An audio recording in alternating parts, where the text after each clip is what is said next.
as well. And we will stand for a moment of silence for our service folks and the pledge of allegiance, and I will lead that too.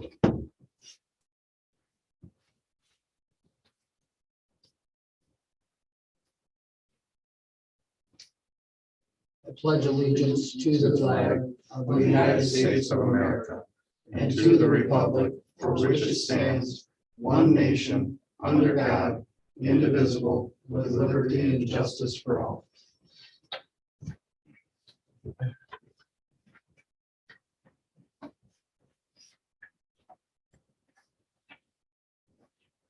Ready?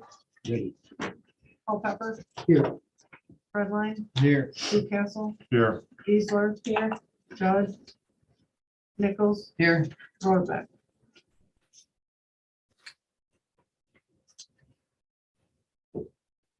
Open the meeting up with public comment.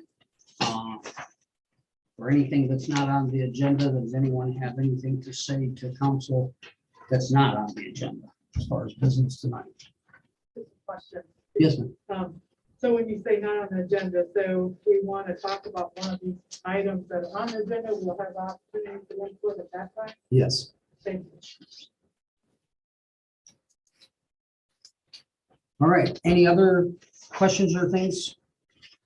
All right, then we will move on to the approval of minutes of January 10th, 2022. Motion to approve. Second. Motion to approve the minutes. Second. Any discussion? No discussion. All those in favor signify by saying aye. Aye. Those opposed by aye. Motion carried to approve the minutes. Treasurer's report, it's the next item. Motion to accept. A second. We have a motion and a second. Any discussion on approval of the treasurer's report? No discussion? All those in favor signify by saying aye. Those opposed by aye. Motion carried to approve the treasurer's report as written. All right.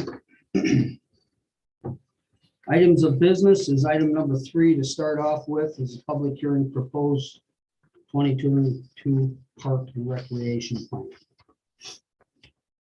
And my understanding is this would be set for the next meeting.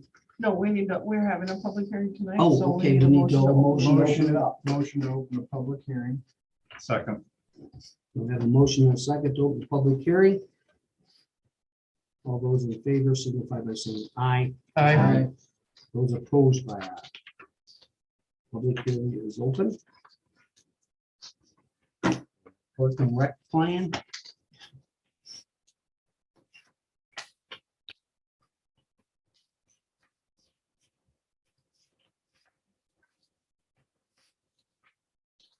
Is there any comments from this group?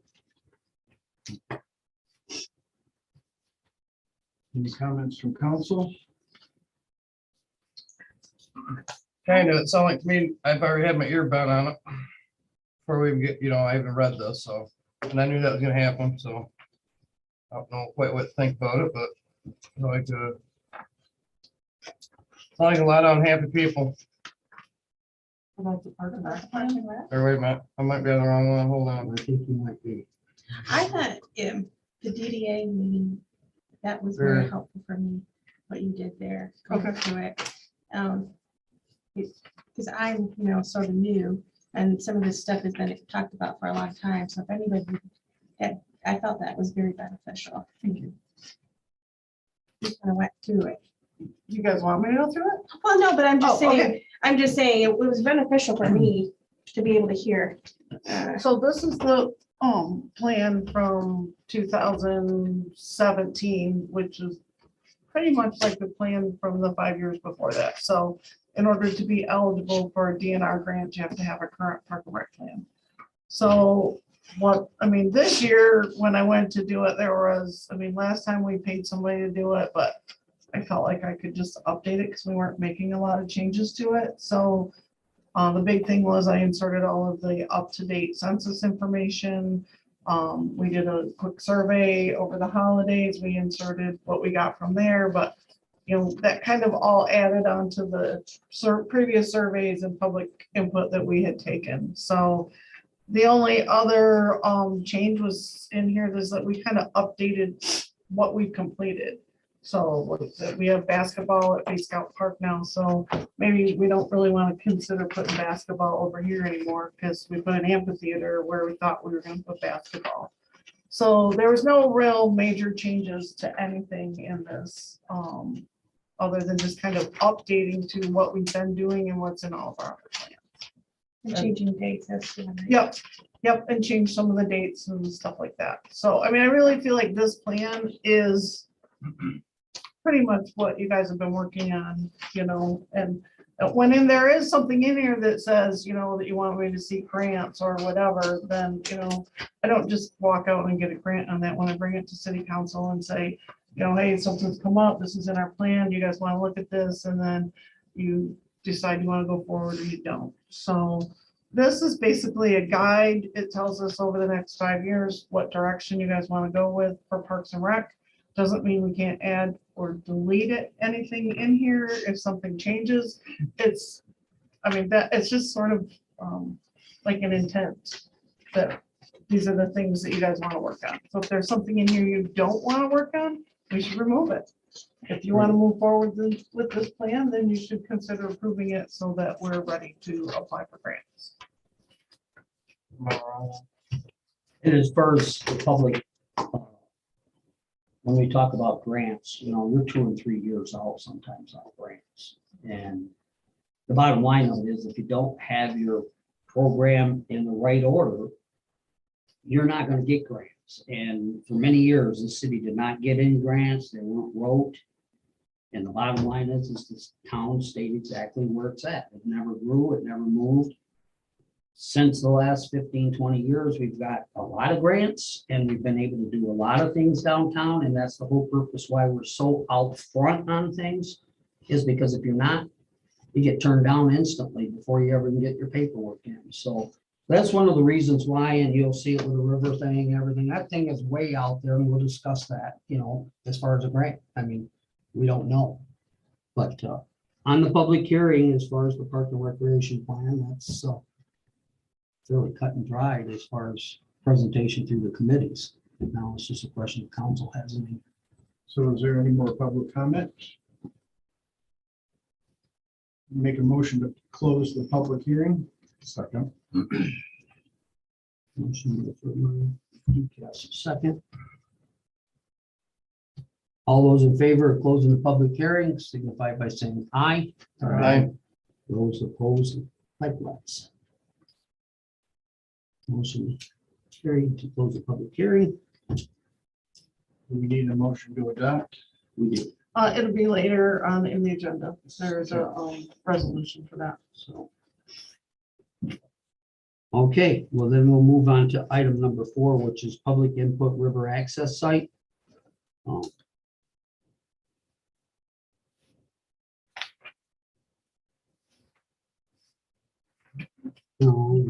Basically, what we've been doing is just like an open dialogue. Okay, well, that's what I wanted to be sure.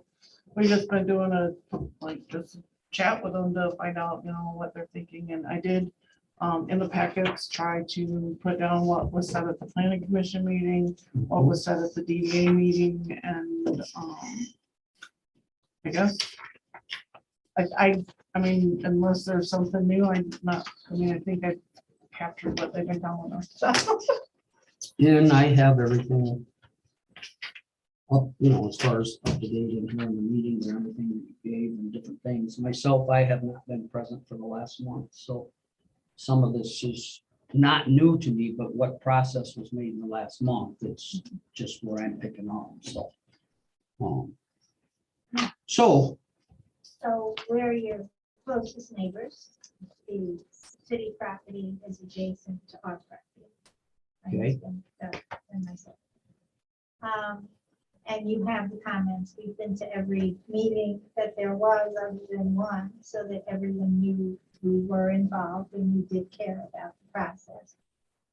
I had gotten that input, that feeling that there were folks on the council who thought perhaps we didn't care about what was happening. Oh, I don't think that's true at all. Maybe that was the impression, but I don't believe that was the case because we wanted to be 100% transparent with everyone about what's going on because it is such a long process. Sometimes it's unfortunately, and I'm just saying it in the defense of the council, is that sometimes we can't act or move on stuff because we're not privy to that at that time. So that may have been a situation, may not have been, but no, I believe everyone, especially one gentleman that's not here, he knows, you know, that it's been his life dream to see that happen. And then, of course, I don't know if you knew that we had RRC come in and do a complete city Yes. survey and everything. And that was one of the high points they said. We were in the survey. Yes, so they said, you know, we don't have any river And access and that helped. we do look on YouTube and watch the meeting. Yes. So we're aware of what went on, and maybe it was just in the context of that meeting, the thing, you know, you can't really tell on Zoom how someone feels. Well, that's true, so. But at any rate, you have it all of my input. There's one other thing, though. I was wondering, is there going to be someone, some entity that you'll hire who at some point will say that it is safe for the neighbors, our wells, for the public and for the river to have that site, the former landfill, now be worked on, developed? Is there going to be some entity that says that? Because Well, we did look at the DNR, it's public, so we have the DNR report, and we know the heavy metals that are in the soil and in the groundwater, and we all have wells. So we would feel very good if at some point someone is going to say, yes, this is safe. This is safe to work on. The report is one thing, but there was nobody in there saying, and it's okay to go ahead and develop this. well, we haven't got to that part yet. So is that going I to can happen? answer that. Yeah, go ahead, Paul. So, I spoke with Eric at Eagle, as you have as well. And he told me there is no issue whatsoever with us building on this site. He said, we've done the right thing. We contacted them. We have, we're using engineering service. They're going to take that report. They're gonna be able to use the map, know where the site has issues, which he's not calling it toxins on the site. It's more items buried under the ground. They're not, he doesn't see like a petroleum issue or like lead in the groundwater I think issue. you missed everything he said. You're way off base from what he's told me. And then, Well, I'm not telling you anything that he didn't tell me today on the phone, and I have emails from them that have said the same thing. So Got the exact opposite from it. is it the same guy? Yes. it is. Well, So, I think- because I told him that you guys had lots of concerns, and he told me that he told you guys, you know, he could come out and check your water, your Well, yeah, wells. And let's just, here's what he said, that the city is doing the right thing, that you're going to hire somebody, an engineer, and then, C2E, and yeah. then there would have to be somebody who's an environmentalist who okays, because there are toxins, higher than expected levels of lead in the groundwater. I Said mean, that in the report. right, and I understand that, but, you know, he basically said, you know, we don't see people dig up dumps. They don't, you know, so they're not gonna get involved into a cleanup. They don't think No, a they don't cleanup do is that. necessary. They feel like what we're trying to do there is improve on the property, not make it worse. That we're gonna have a plan for, you know, due diligence. I talked to him about, you know, the concern over us planting trees. He didn't see any issue with us planting trees. I'm just telling you what I got. I had him on speakerphone today. The entire office heard this. You don't have to believe me. We can call him up and talk to him together. I have no reason to lie to you. I'm not people. gonna put him in the middle of this, because I don't think that's his position, Well, Well, but I I, got the exact opposite of what which he's is saying. interesting because, I mean, literally that, I just said, I'm looking for something from you, and he said, well, I'll send you an email, confirming our conversation. That did not come today. But I do have other emails that I sent to the entire city council that there's not one email in there where they have cautioned us about moving forward with this project whatsoever. And I that's, don't think that's his job to caution. I think his job is to tell Give you you the what the report. report is and what the taxes are. And I think you're reading that report incorrectly.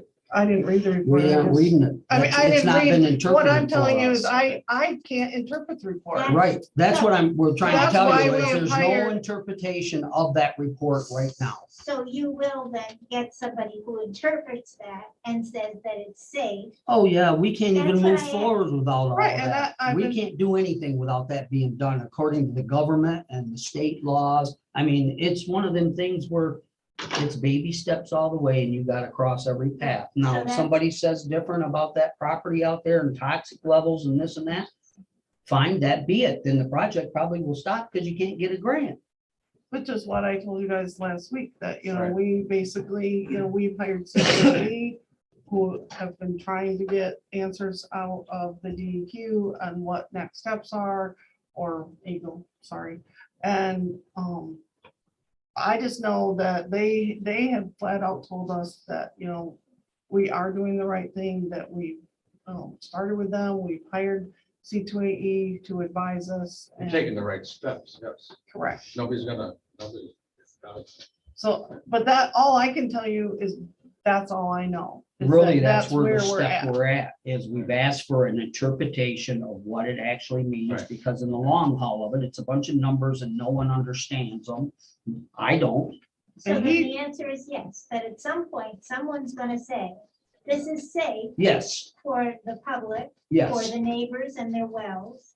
And if somebody says no, then it'll stop. Well, unless there's something that can be resolved real easy, but, Unless they can be fixed. right, within the and, budget. and that's, unless Paula can tell you different, because she works for the grants and everything else. That's exactly where we're at. We're in the baby steps of getting interpretation of what we were told that it hurts our community because we don't have one and we have river to bring people into town. So that's when it got started. About 5 years ago, it was discussed. And it's just slowly, just a little bit at a time a year. And so we've reached this point now. And we definitely want to be completely transparent. I know there's eagles back there. I've seen them. I have the adjoining property basically across the road from you coming this way. Right. And I know they're back there. I mean, I know what's back there. And I also know that the only access to the river is across my property. So it's kind of like, no, it don't work from the other side. I mean, when people suggested that. You were on all the way around the hot pond? Yeah, not behind them, the city does, but all the way to the county line, you do, all the way up to the lagoon, the area of the road where the railroad track was at. So there is no Oh, other city. So you property. own to the railroad track? Yes, own the tracks too. Okay. Yeah. The City we can annex that from you. You could try. It's already in the city. What are you talking about? That's right. So there's no annexing. And you don't want to get into that hassle with me. Eminent sir. domain. You don't want to get into that. You don't pay close enough taxes on your property to worry He's about me. joking with you. He's joking. Maybe. Well, it's on national TV right here. YouTube. So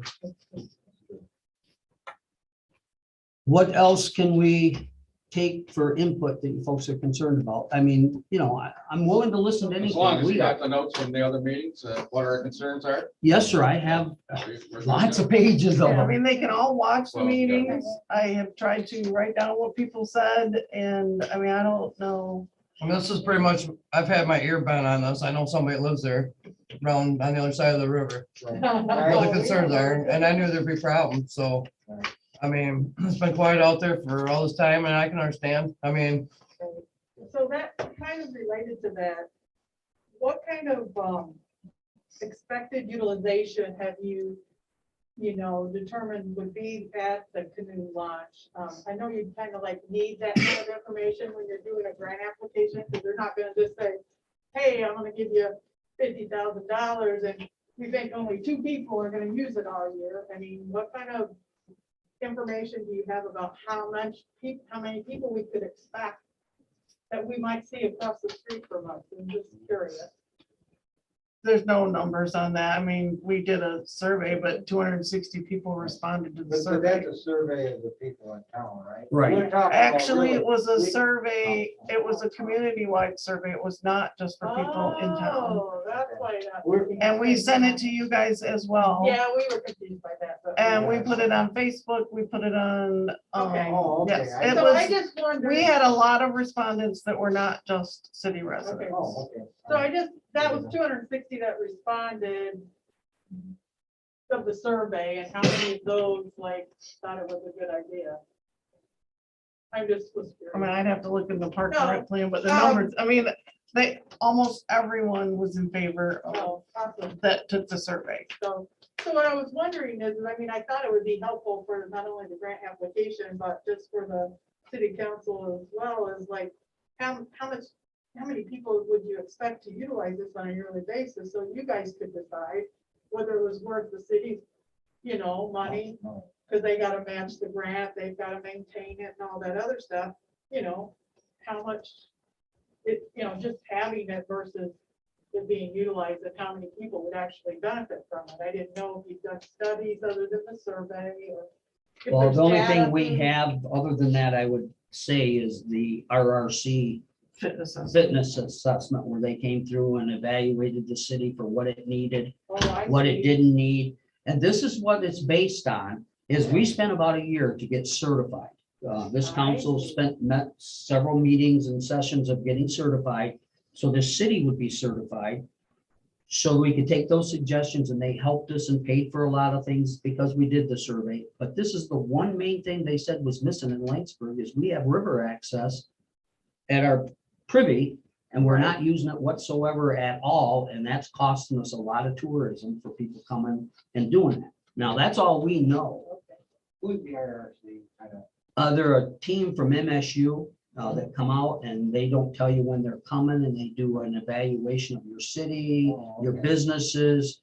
All of this stuff has been done for us, and we were only like the 6th city that actually went through this process, which makes us more eligible for grants and other things. So once again, Paula has led us into the line of keeping us proactive and not reactive. And so that's why we're dealing with this so far out in front, because it'd be 2 or 3 years before a grant would come through anyway. And it might be 5 years before anything was done. I can't say. I don't know. Is there any other river access in the city besides, because that's not really in the city, there is no other river access that. runs- No, but it's city property. I know it is. So, No, when we moved there. right, We had a lease. right. I We do. were told it would never be built on because it was toxic and the city wasn't going to build on. Well, So I can't tell you what was told 25 years I ago or that whatever, was what you was know. told to us. Well, the question is what is building? I mean, that's a big term, right? So I'm thinking that them saying, well, you wouldn't dig it up. Yeah, you wouldn't build a house and put a foundation, right? No. But all this stuff, if it's kind of on top. Top of the there, service. then that might be different. But I have a question for you, and I Sure. haven't seen it from the other side, but I paddled down the river. That ditch that was kind of dredged out back by the lagoon, now, then there's a driveway there. Is that yours? Is that on yours? The ditch is our property. Is that your property? Yeah. That's good. Yeah, they did a real nice job of it. I went the wrong way on the river because I thought that was the, Several people have done that, and then they hit a Hmm. roadblock and they say, what is this 54-inch drain I'm gonna go into? But yes, that part of where they accessed and went through and cleaned it all out is actually my father's property, but mine's all adjacent to it, and it's all the same thing, so. But yeah, in the name, it's the same. So I do think that Paul has done a good job and gathered notes of the questions. I'm assuming you guys have pretty Yeah. to it on that, yeah, on the website. And from my perspective, I'm not a geologist. So those tests seem concerning, but they're not analyzed yet for me. And so I can't really make a decision. Plus, we don't know how much money we're spending yet, and we don't have numbers yet. Absolutely. Right, So I feel like Paula's doing a good job and doing this, the right people to get the answers from. As long as we keep the communications open. And that's one thing right there is, I don't want to see the communication cut. And actually, as long as I'm sitting here, you will have that. After that, I can't say, because just like you were promised, and there's some other people that were promised things through life, that they would never lose their job here. Well, they're not here anymore. But And also I wrote you a letter in August. Yes, and- yes, and ma'am, wanted you to have did. Communication, and we did. So well, the next- reason why there was the next- nothing to communicate with you at that point when you had it, other than the fact that we were in the preliminary stages of trying to get something set up. So the next thing I saw were the drawings being, okayed by the committee, which one you would want. And it felt like things had moved along without any input from the neighbors, that's all. But now we have a dialogue. Right, We'd and like that's to what we continue want. that. We want to Because share. I'm sure everyone here would be a little alarmed if next door to your house, there was gonna be a parking lot. I don't think you would be judging from the ditch and your thing. I don't think you'd be real excited about that either. So I just want to make sure that it's something that's going to be safe for us, with the people coming in, it's going to be maintained. And it's not going to destroy our property values. If anything, I would think of raising. It But could. I'm not gonna say I'm an It could. appraisal for real estate, because I do think it could bring them up, I agree, it could. but it may stay exactly the same. And like you say, it could take it down, but I doubt if anything's gonna go down at property values today. I mean. I guess my question would be, are you guys against this moving forward with us following the things we've discussed? That you want it to be safe, that you want it to be well-maintained, policed. Those are all things that are gonna come as we plan this, and that's And a barrier and all of that. So right. how do we make sure that you put things, or you have money set aside for security, gates, landscaping, if it can't be part of the grant application? On an ongoing basis. Well, the grant would ask for those things. In my experience, most of the grants that I have written have asked for, how are you gonna maintain this? How are you gonna take care of this? Because, we built an amphitheater. They don't want us to build an amphitheater and then see it fall down a couple of years later. So, I feel like those are things that, The city council would need to have the commitment that if they move forward, that they have to have a budget Correct. for those items. and as we move forward, if this continues to go forward, we'll make sure those things are in there. And that's just, I don't think that we want to put something out there and not maintain it either. There are concerns with council members as well as you. Through the 5 years, we've discussed a lot of things such as security, police, mowing, up maintenance, and Frankly, is why it hasn't went anywhere until now, is that there were a lot of concerns about those things and how this was gonna work. And so now we're getting to that point where we have to determine, is that something that we can do? I'm not opposed to it, to answer your question. We are a divided household. well, that's fine, but I I'm want not you to opposed know. it. I'm not opposed to it, but I'm much more cautious about it. Because one of us is gonna be there by themselves at some point in time. Most likely. I don't think we're gonna go together. So. And if it's her, she doesn't want it to be there. I thought you meant like when I went up north or something. That's what I thought you meant. I'm like, for a long weekend. So if it's me, I definitely want something safe. And I want something maintained. And I want to know that there's a separation between my property and a boat launch. Right. Okay, so, each of us, he's excited that there's gonna be an outhouse when he mows. Actually, the neighbors are more excited about it now. I've never seen that. But yes, I'm not opposed, but I do have more reservations. Well, hopefully we can stay on top of that and do what helps. So how do we make sure, I know we talked about it at the Yep. last meeting, but I just want to make sure we're clear on.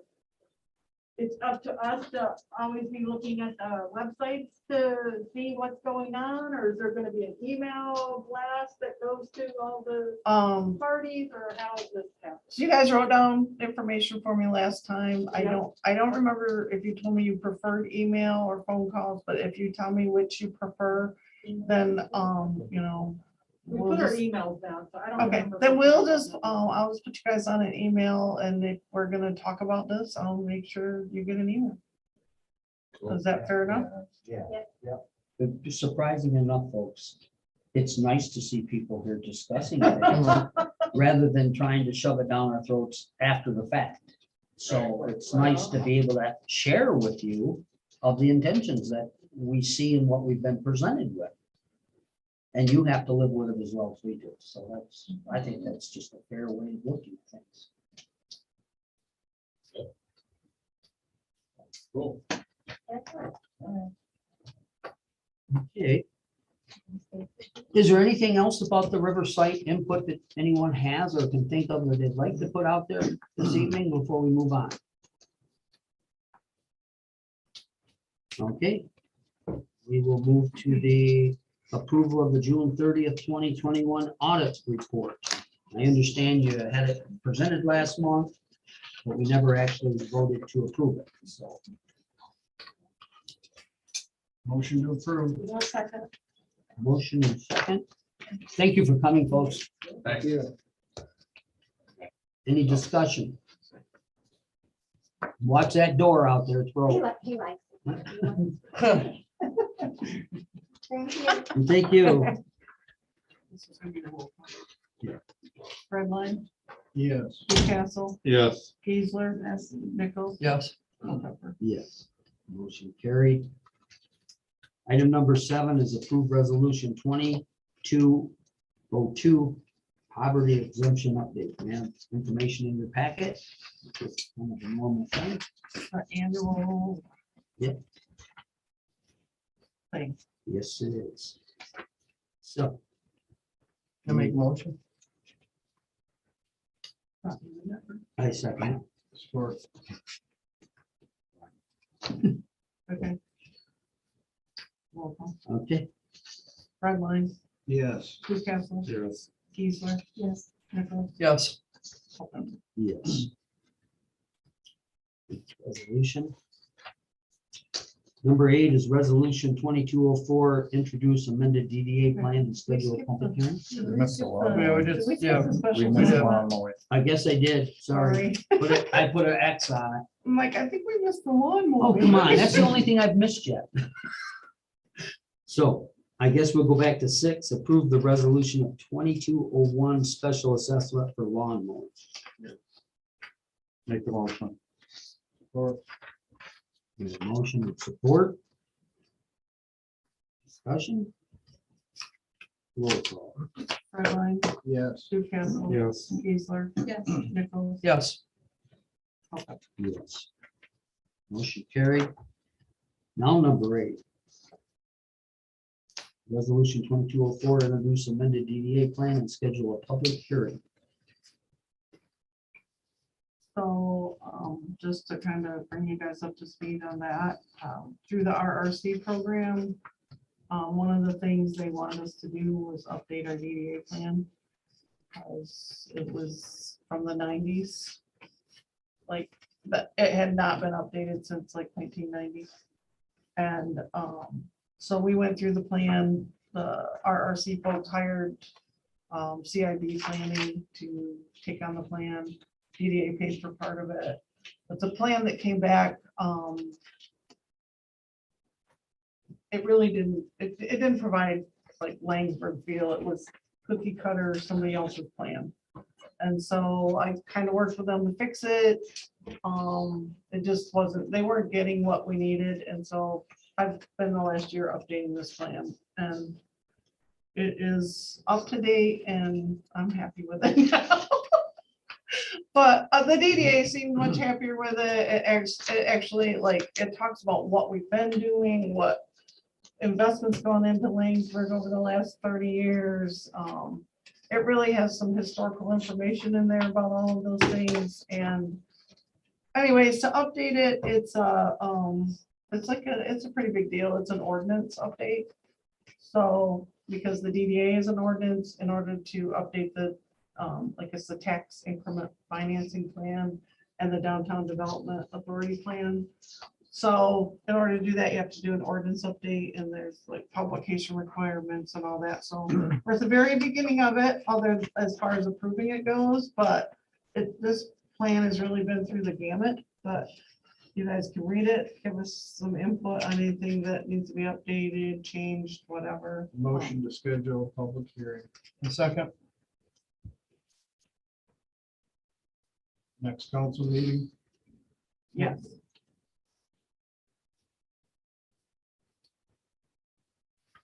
Any discussion?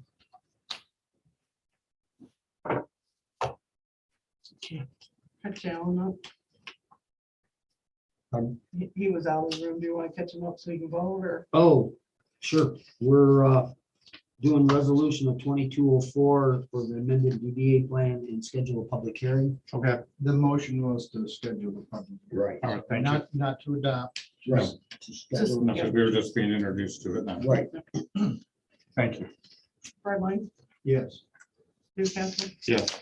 Eastwood, Yes. Nichols, yes, Culpepper. Yes. So to have a public hearing in the next council meeting. Passed. Number 9, resolution 2205, consideration to approve 2022 park and rec plan. Make the motion. a second, We have a motion and a second. Any discussion? Fred Line, Yes. Newcastle, Yes. Eastwood, Yes. Nichols, yes, Culpepper. Yes. Number 10, authorization to sign recycling agreement. make a motion, Or Motion and support to authorize the signed recycling agreement addendum. Any discussion? I don't know if you've noticed, but they've done a terrific job. Raised a lot of money. They've got a lot of volunteers. Got a building. Built a new building. I'm dropping off cardboard there tomorrow at 5:30, so they're open on a Tuesday night. They're taking glass now. Yeah, but it's terrific. So, So it says it's revised. What was, So this is an addendum to, like, we had one before we wrote the grant that was mainly about the grant. It really didn't talk about like now what's gonna happen. So what this says is it kind of, because I was like, you guys are doing some with money, I'm doing some with, right, how do you want to do this? And so this kind of lays it out that anything under $500, like, they're gonna keep on their little canned fundraisers or whatever, and they're gonna pay the utilities with it and some of those smaller bills, and like, they do a larger fundraising campaign, then those funds are gonna go into the account that I'm holding for them and use it towards larger expenditures. so your monthly income statement is what your, Right, they're gonna do one for their smaller stuff, but they didn't wanna have to go to the group every time they needed to buy a sign or a stapler or a whatever. flashlight. Yeah, so I think what it does is allows them a little freedom to, be able to run and take care of some things they need to take care of. And larger purchases would run through us and be tracked so that, because they're getting money from both counties, townships. And so if somebody were to ask for accounting of it, it would be easier for me to provide it. So we're just kind of working through it, but I felt like it should come to the council for approval, so. So we had discussion. We're ready for roll call. Fred Line, Yeah, Newcastle, Yes. Kiesler, yes, Nichols, yes, Culpepper. Yes.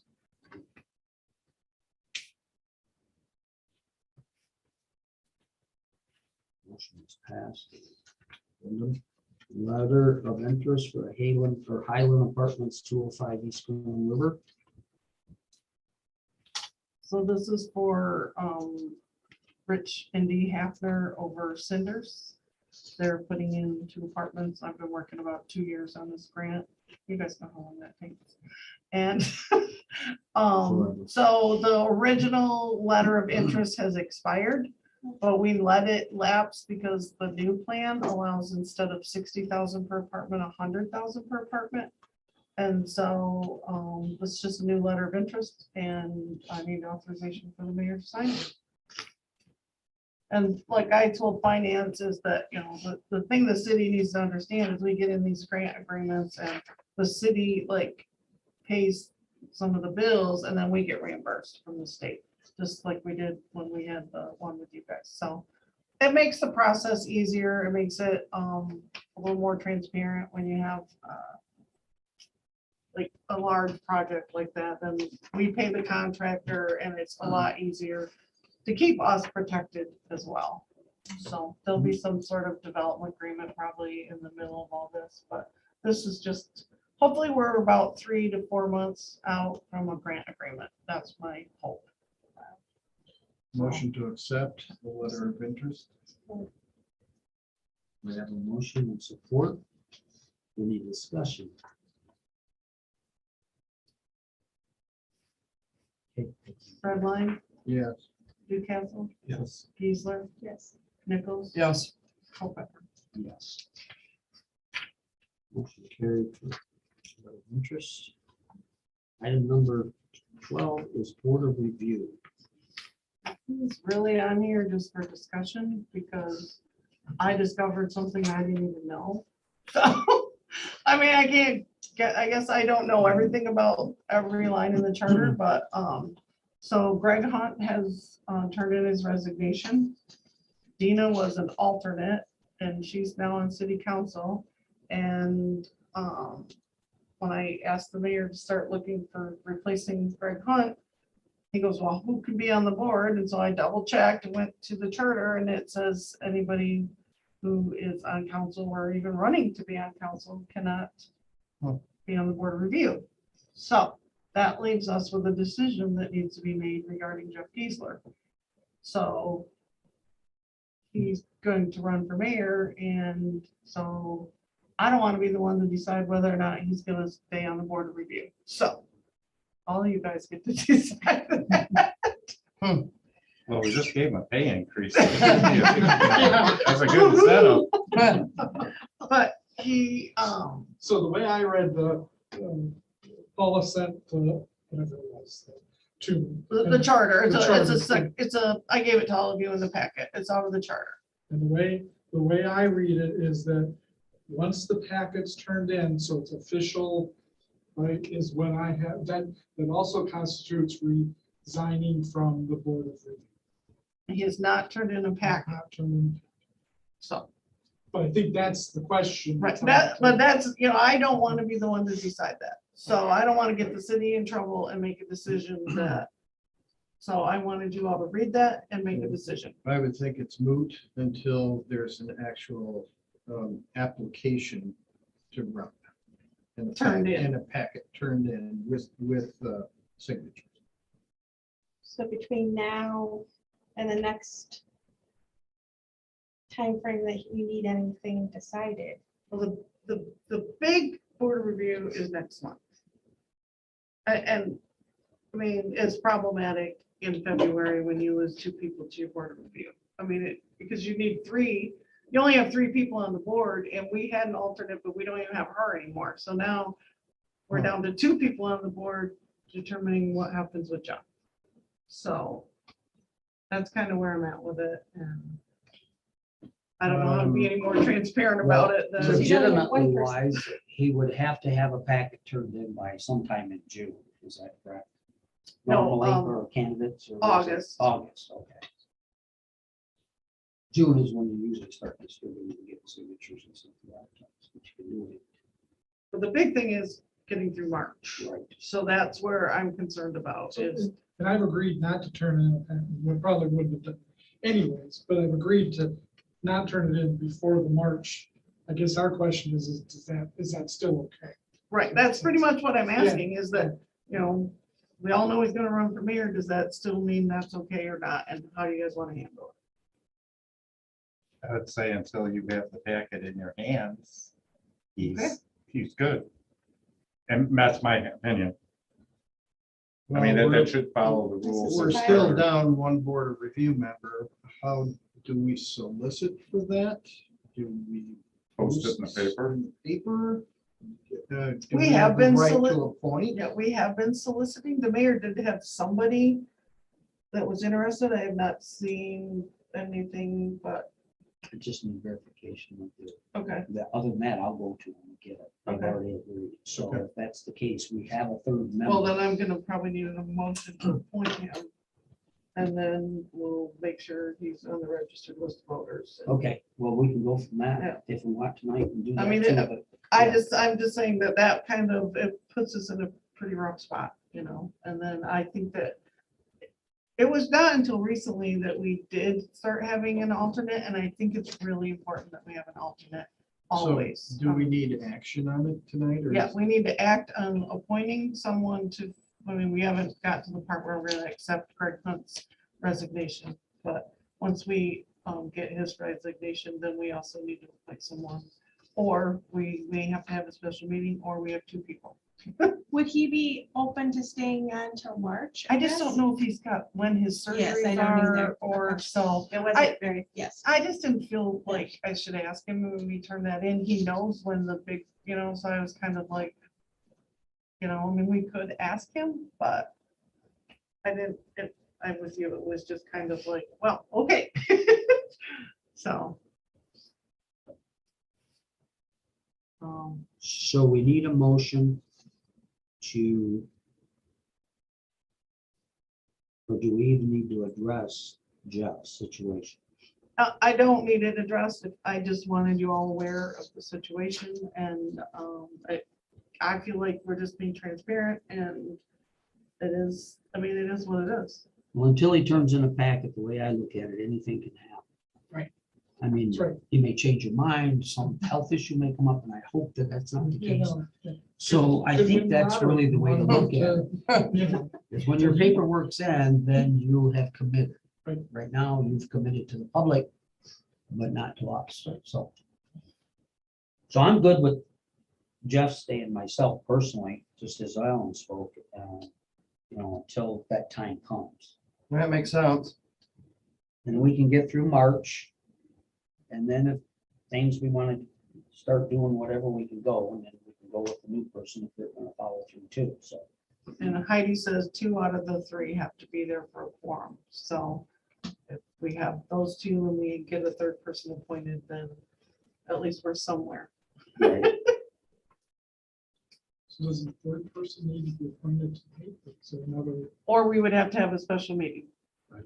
Before the March Board of Review. Wait, How many times a year do they meet?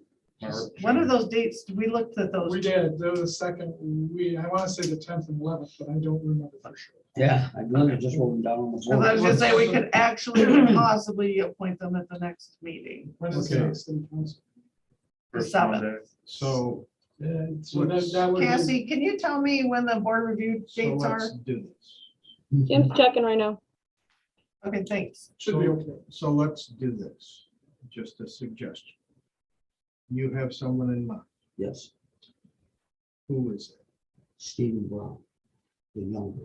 If Stephen Brown accepts, then I would make a motion that mayor is able to appoint Stephen Brown upon his acceptance.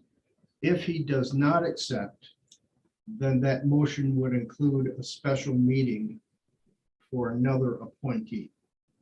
But to give you the power to ask Steve, and if he accepts, He already did. we could, He already has. He already- verbally, or? Yeah. Yeah, I just don't have a letter, I don't have anything in writing. Well, there you go. I haven't told him. So what I'm saying is, rather than put this off until March, we empower the mayor to get an official acceptance from Steve Brown, pending that acceptance.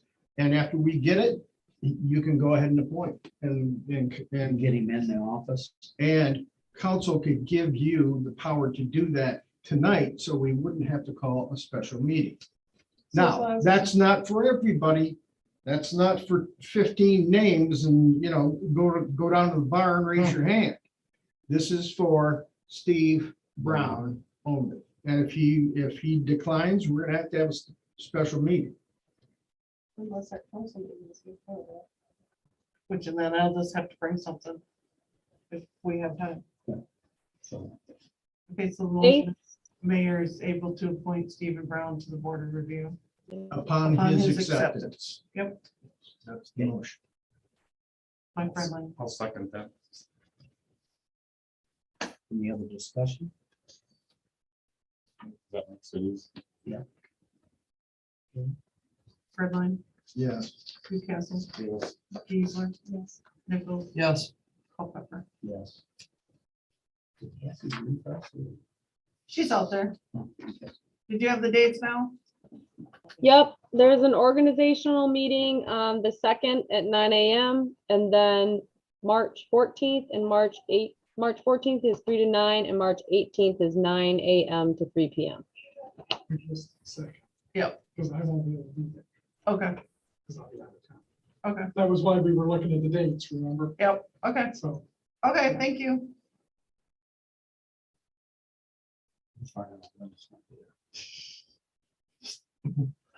So you want a motion to accept the resignation? Yes, I'll make a motion. Yeah, that would be a good start from there. So Gail and Brian, did you make the motion? Yeah. I mean, motion. Okay. To accept the resignation, and we have a second by Brian. Yep. And we can just vote on that, can't we, or you want? I think so. Okay, no. No other discussion? Okay, all in favor of accepting the resignation, signify by saying aye. Aye. Those opposed by aye. Motion carried to accept it. Item number 14, approval of the 2021 Planning Committee Annual Report Master Plan Review. Motion. Motion to what? Approved. Support. We have a motion. No and a particular? second, on approval of the Pilgrim? 2021 No Planning particular Committee pilgrim? Annual Report Master Plan Review. Any other discussion? Okay. We don't need a roll call for that, do we? Okay. All right, all those in favor signify by saying aye. Aye. Those opposed by aye. Carried to approve the report. All right. Item number 15, if I'm looking at all this right. Yeah, 14 comes before 15, right? Consideration of language amendment yard parking. Okay, how this came about was we received numerous phone calls about vehicles parked in yards. So I put together a letter to kind of discuss what some jurisdictions have regarding their yard parking. This is just to get kind of the conversation started. It can, of course, be tweaked any way we want it or not at all. Part of that has to do with some commercial vehicles that are being parked in the yards. It may just be, we don't want any vehicles parked in the front yard on the grass. We would allow the side yards or the back yards. It could be any combination thereof of what city council wants to do. It addresses if their street is curbed, if it is a curb street, you can't park in between the curb and the sidewalk. If there's no sidewalks, or if there's no curbing, then they have up to 8 feet to park off the side of the road. Again, if there's no curb, but they can park 8 feet off the pavement, again, does that address the issue with some commercial vehicles that are parking at private residences when they're tearing up the yards and whatnot? So that letter was put together to get council's discussion on if they even wanted to go forward with it, or again, look at tweaking different things on it. There it is. I knew it was there. That thing must have looked through, I guess. You know, it sucks, like even my location, I don't have crap for a front yard, I don't have a side yard to park in or nothing, all I got is driveway and it's across sidewalk. So I'm screwed up all the way around.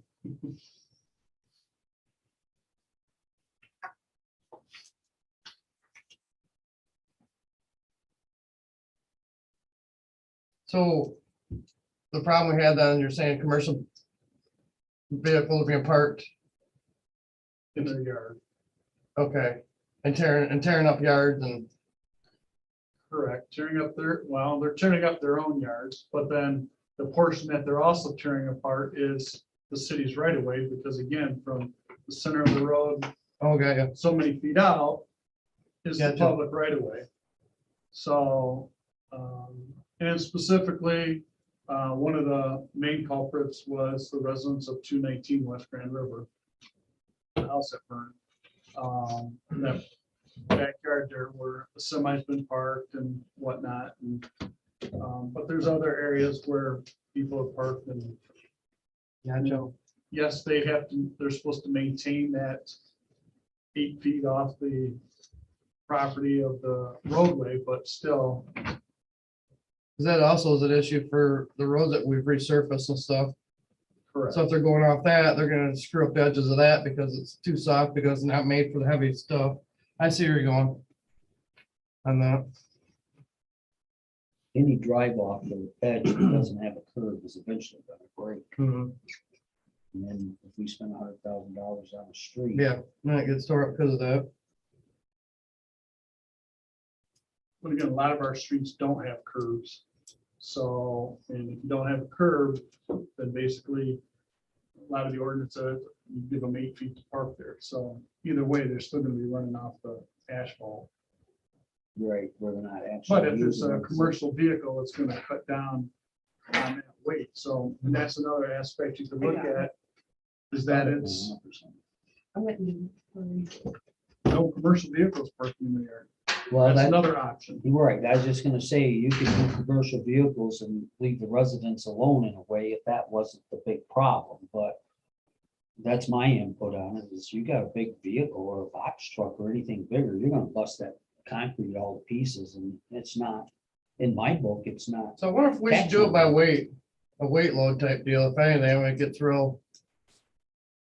You know, like, Well, it's possible because you've got some commercial vehicles that are just pickup trucks. yeah, but I don't see where that's gonna tear it up real bad, like, No, yeah, that's what I'm semi, saying. It's right, not. right. But if you have They the, can also impair vision. So Right. like if they're parked there and your driveway comes this way, you can't see if there's a commercial vehicle parked on both sides of your driveway. Which I see that down my street, and it ain't commercial, and they're parking too close up to where the stop signs are, so I'm having to almost be half out in the intersection to even pull out, so. I mean, well, they get 15 feet from the stop sign, but, which isn't much. So what do we need? We need we don't need any action. No. I I'm would, just looking for direction. yeah, this is just direction to start the conversation, and I would appreciate it if the entire council is here when we discuss this. I mean, we can discuss it, but I mean, if Before any action if is taken. we take any action with the entire council here, so. I don't know how we do that official. Well, I do know how we do that officially. We can table it, but I'm not going there because it's really not an action item. But I would suggest that it comes before council as an agenda item next month. Can I ask a question? When I read it, the rear yard was where I was kind of, so someone's pulling through their driveway, going behind their house. In parking, yeah. or where their house is set, like the one, that house that burnt. That's where they're using for coming through, it was the yard in the back of the place too, so I don't, we got a lot of that around here with properties that they're coming through the backyard to park because they don't have any room. Right. So to speak up front or on the side, really, to somebody's house, they're tight They would be with parking. damaging their own yard at that point. Correct. And again, But- this, You gotta take in the consideration. wording from that, or the wording came from cities that deal with a lot of parking. And that's why it was brought up like that. So it was a place to start. And I know a lot of people park their vehicles in their backyard. And I'm like, if you have you're a commercial like plumber or something like that, you drive your car home and I can see out by the road where it's causing a problem with the curb and. Well, have you drove down South Main? And went around with a husband? No, I haven't. I think there's some pictures around here that kind of gives an illustration of just how bad it And is. some of it is maybe just like, it's not like we're, in a rush to do this. It's been going on for a while, but maybe just like through the next few months or whatever, look around and see situations where, Because is this the what we want to continue? Because also up over here still looks like an eyesore as far as crap out by the road, and I'm thinking it still ain't get cleaned up. The Martin household over here, it still looks like a dive dump. They got cars, I went through the one day, just kind of looking around town. I'm like, whoa, it's like they were kind of parked down the road a little bit. I'm thinking, what the hell? This is like back to what it was, I think, looks like an eyesore too, with everything pulled right next to the road and then the road a little bit, and unless they had company over, I don't know. Well, I was like, geez, oh, peace. But I've seen a couple things, like I come up by the cemetery to check out, the roads over there and see some stuff. it's a discretionary call with the police department to enforce the zoning and how to do it. And to me, and I'll say this for me, is I feel the chief does his job very well. I think he has to make some calls in his mind that, okay, I'm not gonna hassle with this because it's not really a problem, even though it could be, until it becomes a problem. And I see proaction on his part to try to save face and money for the city, repaving of roads, the taxpayers' money, and that's what he gets paid for, and that's part of his duties. And he has been very diligent about cleaning up a lot of cars and tagging them and stuff. So I would just caution each and every one of us that it is his job. Let's encourage him to do that. And if we want the codes or the zoning enforced exclusively, then we make that decision, and he's got direction, just like he is on this truck Right. deal or commercial vehicle. Well, I got a show next door too, so I mean, it's like, he's got so much to deal with, his hands tied too. I mean, I understand that. Well, it's and just- it's That's all gonna be all the consideration. time.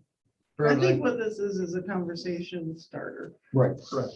And, it can go back to police committee, they can work through it, whatever you guys want, but that's the thing. I would like to see him kind of go through it, police committee, and that they feel is appropriate for this city. And everybody can check out what other cities have. Right. It's all out there. Can I ask just Yes. a quick question? So are there ordinances, I assume when you're talking about this, you're talking about running automobiles, not junk cars. Right, because junk cars That's are another already problem. tagged. Different, right, Correct. but there's a different ordinance. Correct. for those. Yeah. Correct. That's an existing ordinance. Right, This is, that's this what I- is proposed. Yeah. Yeah, this is something to look at and consider that we put into effect to protect our city. Yeah, and once again, I would like to put it on the agenda for next council meeting. Well, they give more ideas if there's any ideas to put to this, Yeah. or more of a discussion, I guess, too, so. There's plenty.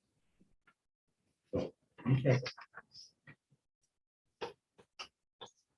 All right. All right, Cassie, I think we're ready for Connie. Yep.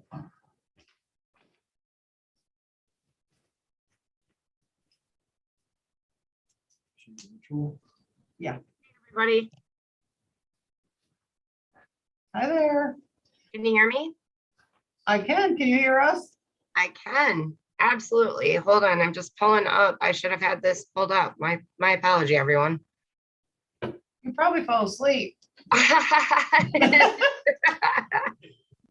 No, it actually reminds me of my time living in Roosevelt Park. It's kind of funny. We had lots of discussions about street parking and parking yards.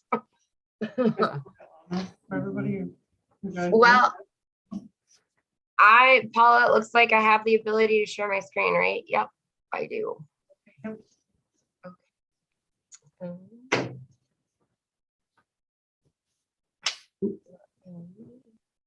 Okay. Slideshow. If you guys want to see, you can. Okay, Okay.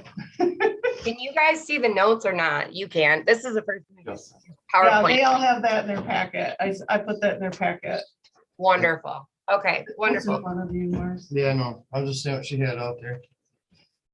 She matched the picture there. Thank you. Can you guys see my notes though? You shouldn't be able to. Is it just the presentation or is it the notes too? Yeah, just the presentation is showing.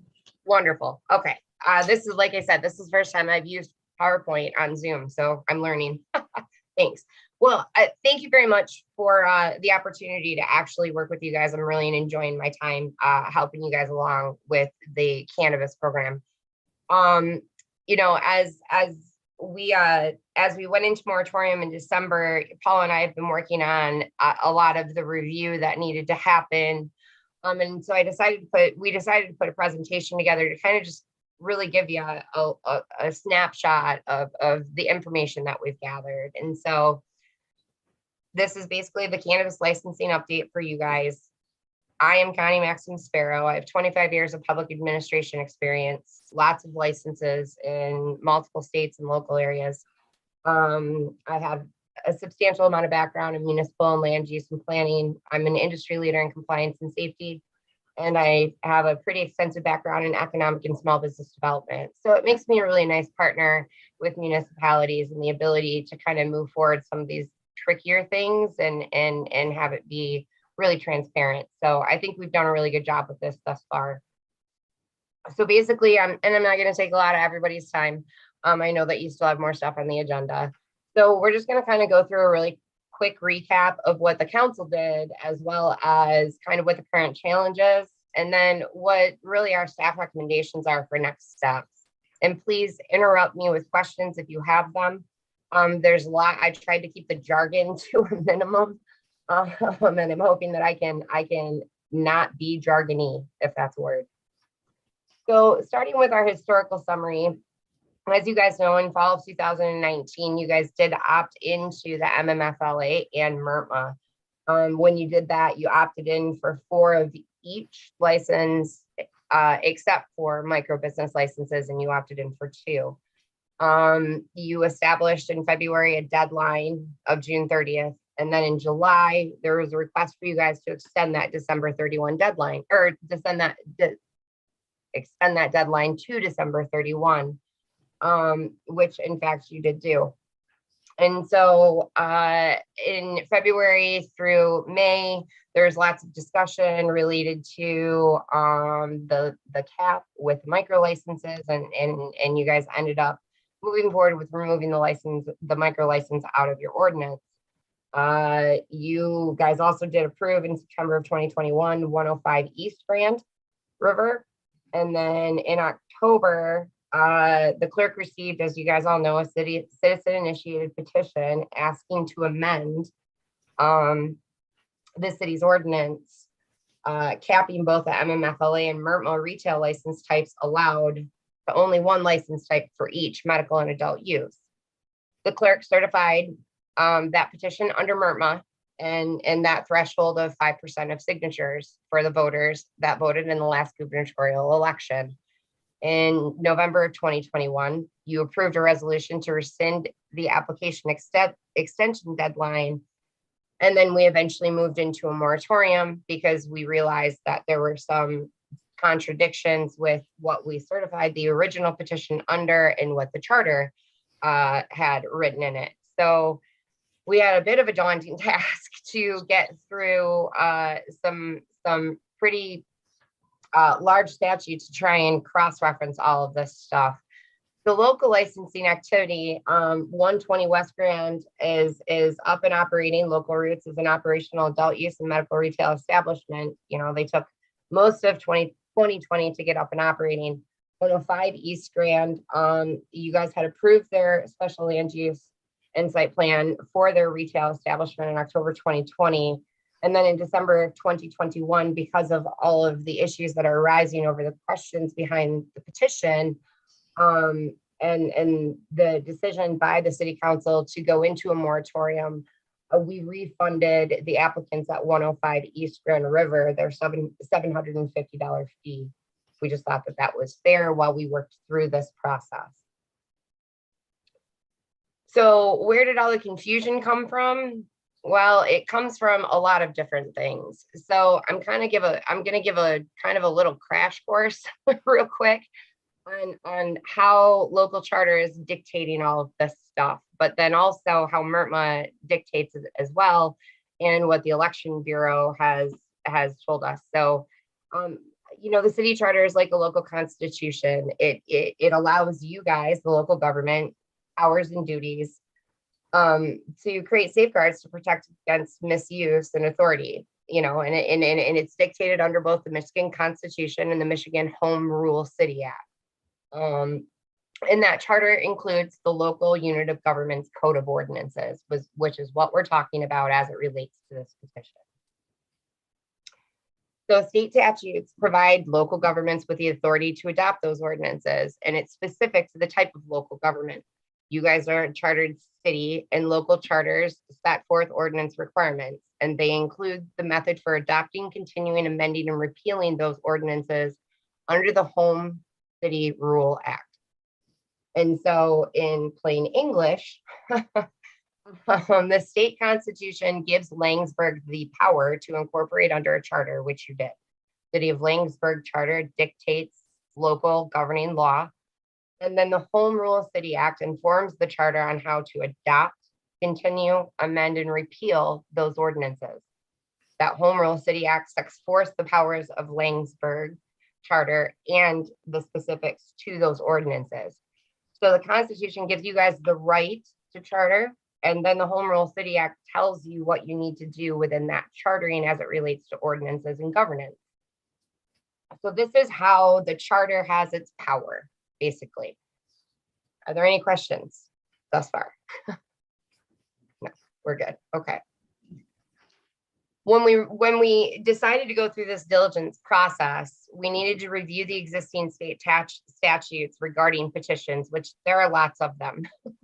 We had to also review what restrictive language was superior to other restrictive language, because state, county, cities, villages, and townships can all move forward ordinances. Some are more restrictive and less restrictive because of your charter.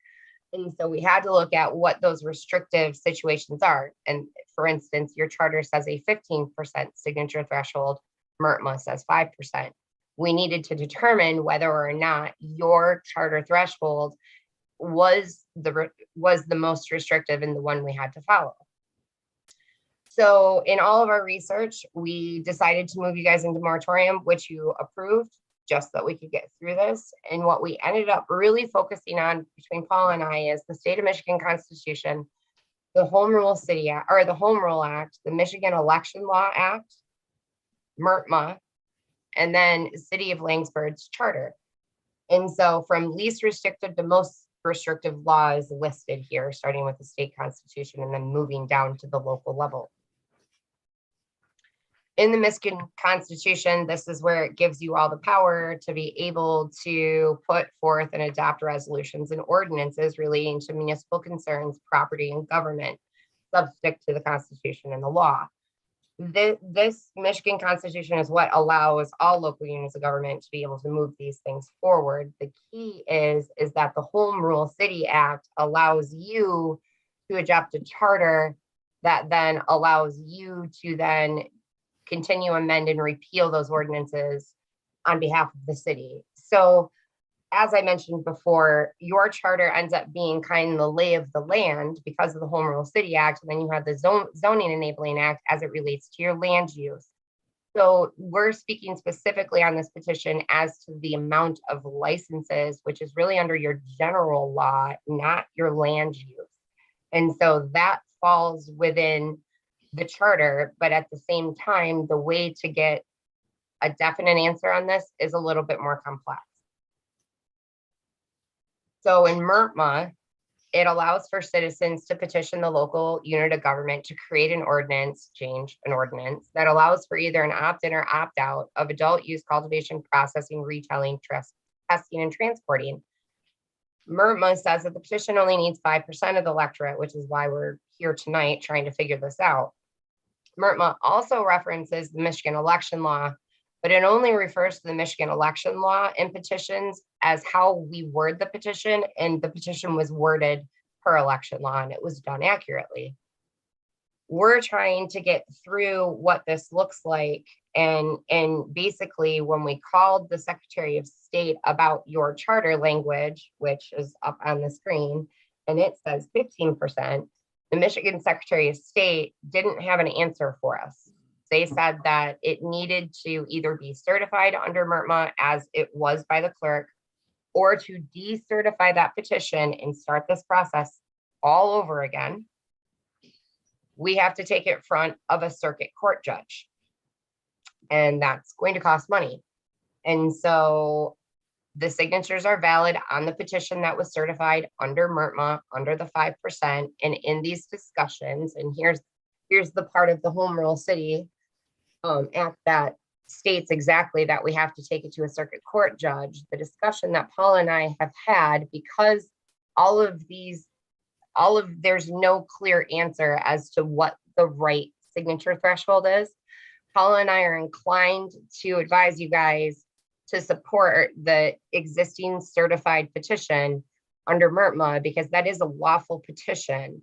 And if there is someone out there that is concerned that we should have certified it underneath our charter, that they be the ones to bring that in front of a judge, which is fine if they want to have that discussion. But we can't seem to get any clear answer from the Secretary of State. We have researched, I think I've spent 10 or 15 hours just researching various different petitions. And at this point, it's our best, our best recommendation is to certify it under MRMA as it was, and then move this ballot forward at the next general election. So I'd also recommend that we honor the moratorium and extend it until after that general election on November 8th of 2022.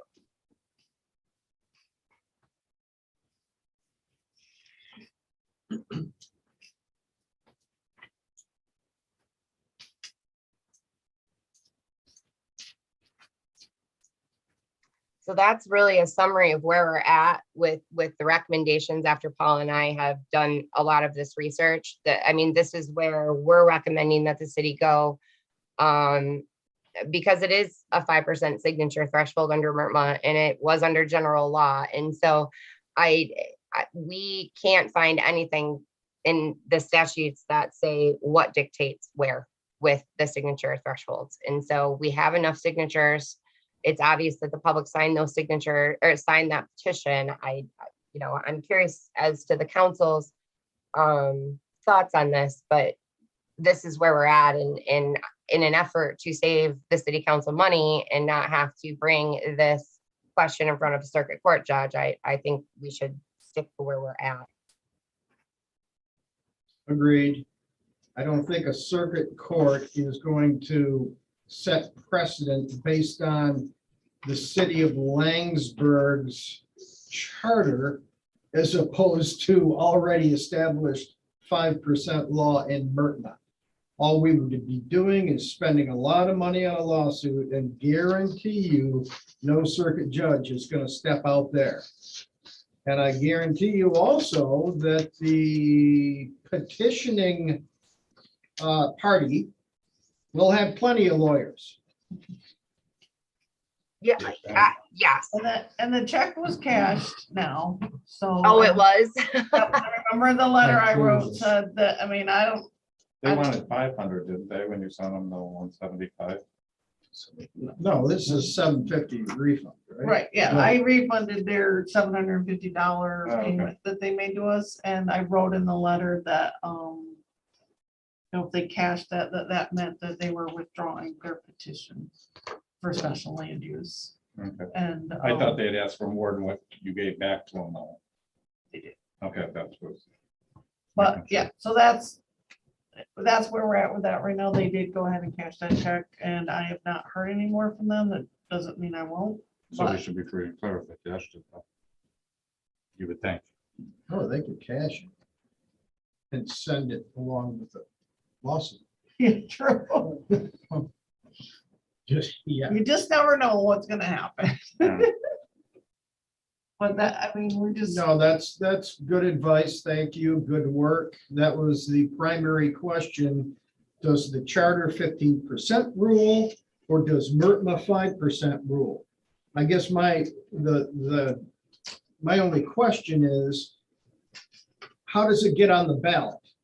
The ballot language was approved through the petition, right? Mhm. And then somehow there's going to be language that's going to be placed on the ballot. How does that happen? well, we're working on that. We are working on that. We have to work through the county clerk's office. And so basically we have to develop the petition, the ballot language off of the submitted petition and then work. And approved by who? I believe it's going to be approved by the city council based on the petition. And then we move that to the county clerk. We're still researching that. It's like, when we have language for the ambulance special assessment years ago. Yeah. Or the fire millage, we would create language and then we send it to the county for their board. Board of to- canvassers. Yep. Exactly. So we would have, so our board would be the assessor, the clerk and the treasurer. And like, we would work together, get that stuff worked out, and then we would move it to the county. So we don't need action to extend the moratorium past the election, correct? We didn't go No, that. the Yeah. moratorium is only until June. Because Okay. we were not sure where we were going to be with this and we didn't want to put an undue amount of time. But now that we're kind of going in this direction, I think we do need to extend it. It is set to expire on June Yeah, 6th. And yeah, I think we'll put that as an agenda item. It would be my recommendation that we put that as an agenda item at the next meeting because we will have hopefully the vote of full council. This is a touchy. Okay. Without objection? Sounds like a plan. Yeah, we should have a full council for that. Thank you, Connie. Thank You're you. very welcome. Thanks, Okay. everyone. Good work. Thank you. Have a good night. Should- Thank you, Paula. I know you had a lot to do with her input as well. So, okay, let's see if I can get back on where I need to be. All right, authorization to pay the bills. So moved. Second. We have a motion and second. We have discussion. Redline, Yes. Newcastle, Yes. Geisler, yes, Nichols. Yes. Coker. Yes. Motion to pay the bills approved. Now the long part. Yep. Committee reports. And the top one is that I see the LSW.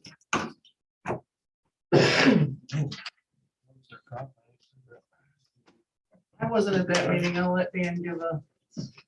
I mean, Oh, okay. I don't really think there was much done there, it looked like to me, so. No. Basically, they just gave the year end, for the fire department, we had a total of 602 runs for the year. Down a little bit from the previous year. Ambulance runs for the year was 184. I do know that that is down from the previous year. The other issue is we did finalize the specifications for a new tanker truck. See, 2 weeks ago. By ordering that truck in December versus January, we saved $60,000 because the price had gone up. So we were able to save a lot of money. It's still going to take about 425 days for them to manufacture the tanker. So that'll be a while. The rescue unit, rescue truck that had been authorized by the board it's kind of on standstill because the company still hasn't received the truck to build it. And we don't have a date of when that's gonna take place. Other than that, we're kind of status quo and still going through that. Thank you. Now I have a question. When, with your mutual aid and so forth, you only count the ambulance runs that you actually make, or is it calls to you normally, like you were out, Yeah, just the calls that we make. that you actually go So to if our serve? ambulance say is on mutual aid because they're not in service, that does not count. Okay. I went, so that could be account for some of the reasons why they're down. Correct. Well, thank you. Anyone have questions or add to? We'll go on to the library. That's on the next page. So the library received a grant for e-books of $3,125. I think last time I discussed that we were getting 5 laptops, probably not till the summertime. But we are looking into what other libraries are doing and how to keep those. The chief had given us a suggestion that we should get their driver's license. I see in this note it says their address, but I did say driver's license, so I'll have to have them, put that in there. So we are looking into though how to keeping these laptops good that we're getting. We also did get a programming kit, and there is a list of what was included in it. And an outdoor programming kit that had a speaker system, a microphone, and a canopy. We're talking about how we might let other organizations use that kind of thing if needed. So we're discussing that topic. They did apply for 6 hotspots too. So that's about it. Okay, thank you. Any questions, concerns? Okay, DDA. Oh, I guess you would be. You know, basically, the DDA reviewed the park and rec plan. They went through the chapter of the goals and objectives, gave me their comments. They heard public comment from the neighbors to the river site. Mark did a great job managing that meeting. I thought that it went real well, and I think it came out positive. That I feel like when they left here tonight, I'm still feeling more like. I mean, maybe they're not in favor of it, but they're not against it. I mean, they're not, I feel like we kind of, although they didn't feel like they were invited for public comment, they made it to like 4 of the 5 meetings this month. So somehow or another, we actually did get their attention and invite them, even though whatever we sent them didn't seem like an invite to them. But we didn't do a good enough job of explaining it, but I feel like in the long run, it did get there. So I think the DDA pushed forward their plan for you guys to approve tonight. That's you guys already did that. And then they approved the app for Sleepy Hollow State Park.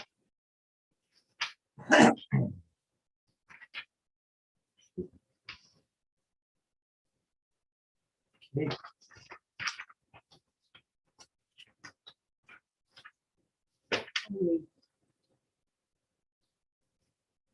Police. Police is right.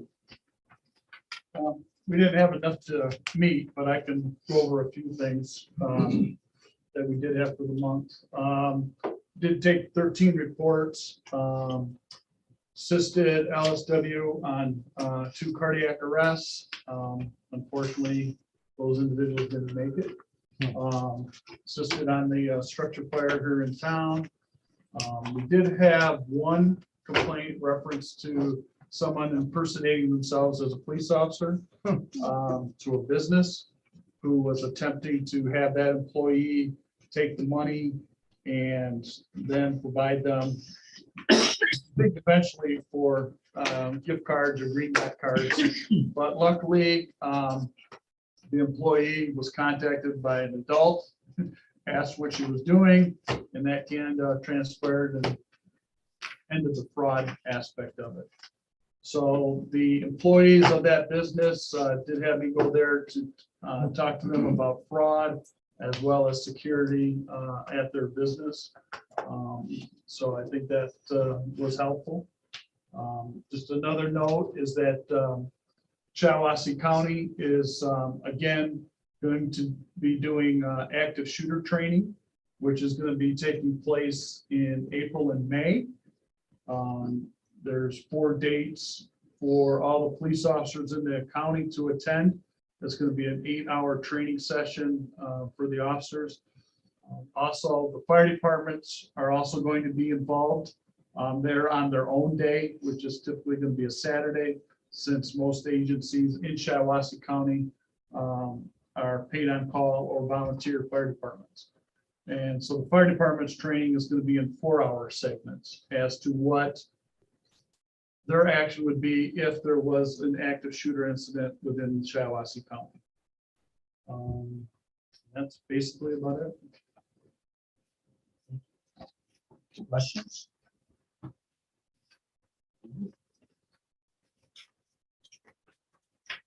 Finance meeting? Yeah, it's budget time. So I want to encourage your department heads of your committees to get your budgets together. If there's anything that they need that's special, go ahead and throw it in there. And gotta approve those, I think, in April. The ARPA funds, they are loosening restrictions on the ARPA funds. So and that just happened a little bit ago. It used to be you couldn't spend them on anything hardly. Now you can spend them on pretty much anything if it's under $10 million, and ours is way under $10 million.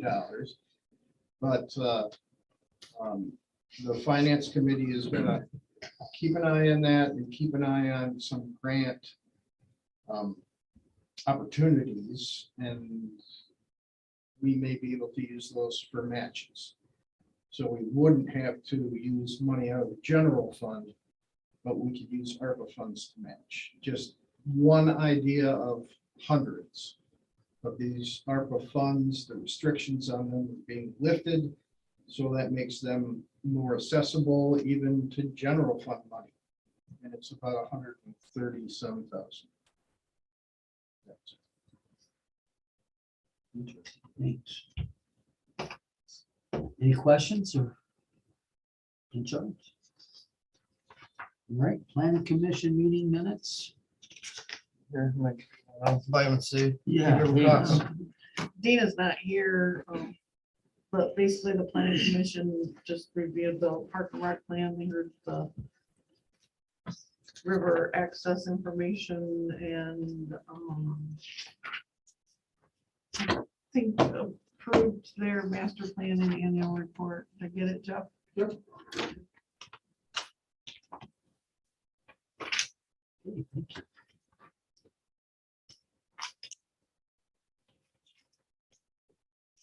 Okay, I think you got something about COVID. So the couple of other things at the end of the packet under other, I just thought it was a nice article about Houghton Hancock.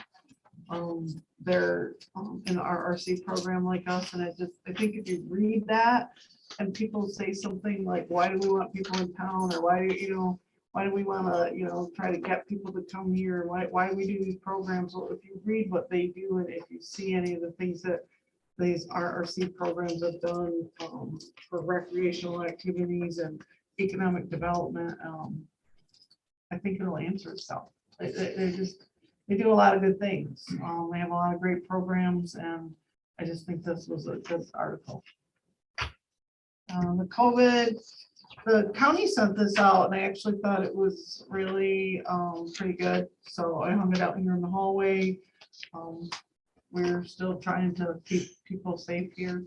So I think it's a little better, but we were hearing about every day somebody had it. So we're just still following these and trying to keep everybody at least trying to maintain a little bit of distance. And we're not masking up, but Get my own pocket.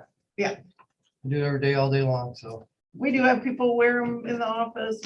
Most people we keep behind the glass, so it doesn't really, affect us, and our desks are more than 6 feet apart, and we're not usually, so. Just if there's any questions, and you want us to do something that we're not doing, I guess let us know. But It's just a tough spot right now. But what I'm dealing with at work, we got people that suddenly turn religious and do the exemption. They're the ones that seem to be having no COVID issues as far as, don't know if they really had that or what, but they're calling in and they're off for 10 days at a time or better. And there's been one guy there 2 or 3 times now it's happened. It's like, I guess, I don't know. Guess I think about the exemption part.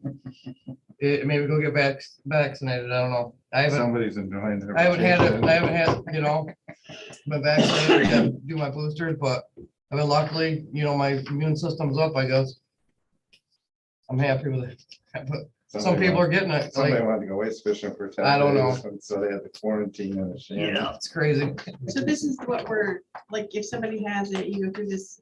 This is what scenario. the county sent out, and I thought it was really a nice, if somebody has any questions about, hey, if somebody has COVID, what should you do? Because the question is like, okay, well, somebody, because we have kids in school, and it's like, my kids will say, well, their brother's still at school. Well, you follow some of these guidelines and you can still be at school. So I just hung it up, and so people have questions about what the county is saying or the MDHS, then that's pretty much what they're telling you, like if you're vaccinated, whether or not you have to quarantine and for how long. So, They keep changing it all the time, so and what a close contact is. and it's that confusing. It gets confusing. Like John Hopkins University. I thought it was just a did nice study, document and that they said put out. It has It very doesn't work specific. shutting down. Yeah. quarantine. I thought it was really good Well, information. you go back to the So- 20s, they never shut nothing down. That's what John Hopkins said, and they said the Spanish flu was different because it was, but yeah, they were saying all this stuff is not necessary. It's a lot of times we have more questions than answers, so that's why I thought that was important, that if people could at least, that's the only thing we have, right, is. Right, whatever they send So- out to tell us. Right. And it's changing, so. It changes every day. And what was it, I think today they said that, like, people like myself, not supposed to get any more shots. Because they're finding it creates heart issues. Well, I already got heart issues. And I know some people that got shots, now they're going to the heart doctors because they're having chest pains and stuff after their shots. When So I who had one, knows? I had one at work passed away 2 weeks after he got the second dose. It happens. Sad. However, you cannot establish a cause and effect Right. unless you're a scientist, which we are not. Exactly. That's my point with this document, is just if somebody has a question about whether or not they're supposed to quarantine, we're gonna follow what the county document is telling us. However, it's not official protocol. No, It is. Recommended. it's advised. recommendations It's for. recommended. Yep. and Recommendation. advised. Yep. So, and we're trying to encourage people to do the right thing. So everybody won't go home. I did have a couple of Oh, you other, got others? Oh, yeah, Oh, others. come on. all of these things happened today, and I know that, you guys didn't get big enough packets this month, so I thought I'd keep you up to speed. Shiawassee County Visitors Guide, it's the half-page ad that we put in. The email comes today. They want to know by February 23rd whether we want to participate. $1,485 to DDA usually splits it with us. That's the Sleepy Hollow thing. No, the DDA pays for the Sleepy Hollow thing. This one is, goes to all the visitor centers, like. Like the one in Clare, like they have visitor center and they put it in a map in there and they go all around the county. This is the Shiawassee one, but it goes all over. Make a motion if DDA splits it with us. Okay. If they don't, forget it. I'll second it. I think they budgeted to do it, so, Pretty sure. As long as DDA splits it. okay. No roll call or, Sure. Fredline, Yeah. Newcastle, Yes. Geisler, Yes. Nichols. Yes. Culpepper. Yes. There it's. There you go. I had a call or an email this from Matt Shastel Would you be interested in having a preliminary planning meeting this month to discuss timeline and expectations regarding the new parking lot? Do we all know what I'm talking about? I do. 300 Grand River. You guys want to have a committee? Do you want me? Do you want Dave? How do you want us to do this? It's the beginning process, just so everybody knows. We're just gonna start the conversation. Well, so what I'm wondering, maybe get with the schools there, figure out what their plans are Matt for it. Shastel is the school. Right. He's the But I one. mean, he needs to get, I guess we need to, maybe city council get with him somehow or another here and discuss the plans. So the council's gonna meet with Matt Shastel. Well, if he shows up to a meeting, I don't know. I would go if you're only sending that person. Refer it to planning. Or DPW. So do you want somebody to meet with him like in the next couple of weeks like he wants to or not? Well, next DPW meeting's end of the month, on Monday before the council meeting, so would that be in this timeline? That's a few weeks away. What do you want? Well, I think it's an informal conversation. It's Right. just kind of to get things started. But I want to know what Okay, you guys want to Okay, do. we're going to empower a city representative to meet with him at Correct. mayor's discretion. So moved. Okay. And I may just do it myself, and then that way we can. present Gail more said to she you. would go. And Gail will go too, so, or otherwise. Nobody supported the motions. Well, we're gonna support it right here. Okay. I'm supporting it. Just the parliamentarian here.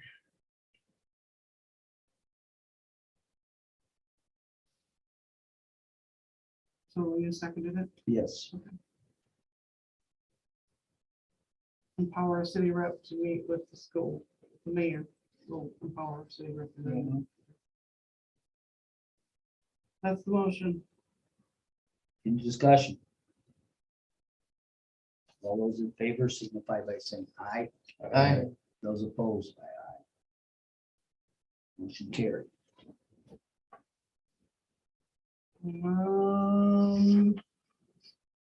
Yeah, we did talk a little bit about the river access. I gave you guys my emails from them. They sent my email to the district manager today because we hadn't really had anybody back with us. Said there's really no way to do a baseline environmental assessment, and the city has done its due diligence with the site investigation. Not sure that any specific activities related to site cleanup would benefit the city other than taking due care when construction takes place. And that controls are put into place to prevent any future exasperation, whatever, I'm not even sure I'm saying that word right, of any contamination. So that's all I know about that. Who was that from? That was from Ron Smedley. And finally, Eric called me, and he's the one that ordered the, Eric Van Riper. I know Jeff has talked to him as well. Can you write an opinion? He said he was gonna send me an email, but FYI, Paula, I heard the same thing you did. thank you, because I'm Yes, like, No, I heard he said, I know they look bad, but I wouldn't hesitate to do anything on that. Ask him about digging posts for he said, no, that should be fine. I said, well, I said, Clean yeah. it up. I don't know. okay.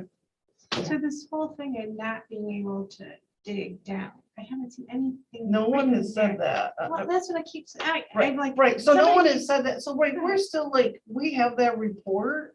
C2AE is trying to talk to somebody there about it, but, Can we get just somebody to we need write, something, right, somebody to write an opinion? right, and They're- that's they're where, not- that's they're what I not asked looking- C2AE. They're not looking for a letter that's Yep. gonna lock them into liability. No, But and, in my expert opinion, there Correct. will be no effect on groundwater. There will be no effect beyond if there's lead in your water now, right, it's been, I mean, and so that was. there's lead in the- your water. Right, that was what I got from my conversation with Eagle, and, I mean, I really feel like we did do the right thing by starting with Eagle. Well, certainly we did. And- Have them write an opinion. Right, and so I think, we're working through that now. I think I finally got their attention, and then, Maureen's called them, her husband's called them, Jeff's called them. I mean, I feel like the DQ's like, oh, now Yeah, what, the thing is, So, Apparently, they're telling them something different than they're telling you, that they're telling us, that they're telling everybody, get an opinion, put it to Right. bed. well, and I think that, I mean, if you ever heard, somebody say, well, we're not a lawyer, so, that's probably the story we're gonna Well, get. they're not taxpayers either, so get an opinion. Yeah, so we will, but I think it's gonna,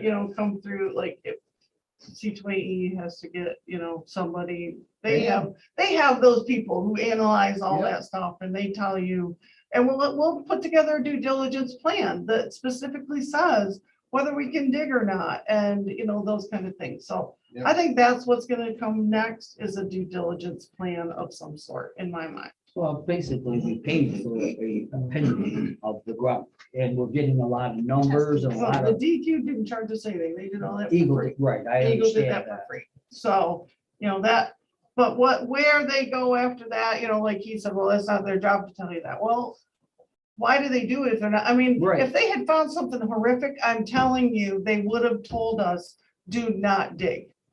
They would have told us, stop, you can't do anything more. Like, we did the same thing here over at Mr. Singh's building. So, I mean, no, that's not the end of it. We will get something in writing from somebody before we put any kind of shovel on that property. But I don't think that the toxins are not like gas tanks leaking. It's like rusty nails and stuff like that. You know what I mean? Tin So- cans that were Yeah. there. But I guess I would be concerned if they're willing to test it and not say in writing. Well, and I don't know where we're at with that Yeah, yet, so I'm yeah. kind of like, I just feel like right now, I've just finally got him to call me back and stuff, and they thought, well, they sent the test results, but we don't know how, I mean, I don't claim to be able to read those. We're not soil borers and we're Right. not analyzers or scientists, as it was stated earlier. We Right. don't know. It would be like doing an audit of your book and do all the testing, but not giving a final a synopsis that So you're gonna go broke next month. No, that you've met all the criteria. Right. But so, yeah, I feel like there's something, or we will have to pay to have like an assessment done that tells us exactly what we can do. So that's what we'll have to do. Right. But there's a couple of more grants coming up, the RAP, which is revitalization and placemaking, match on Main. We're, as far as I know, we're still moving forward with the grant on the river project. So, That's my opinion, yeah. and then it's gonna be an election year, so here we go. That's all I had under. Motion to adjourn. Second, This meeting is adjourned. go home make some dinner. I'm hungry. I haven't eaten all day. You need to start eating before you get here, so not so ornery. Well, I had a bunch of run around to if I got here. Yeah, we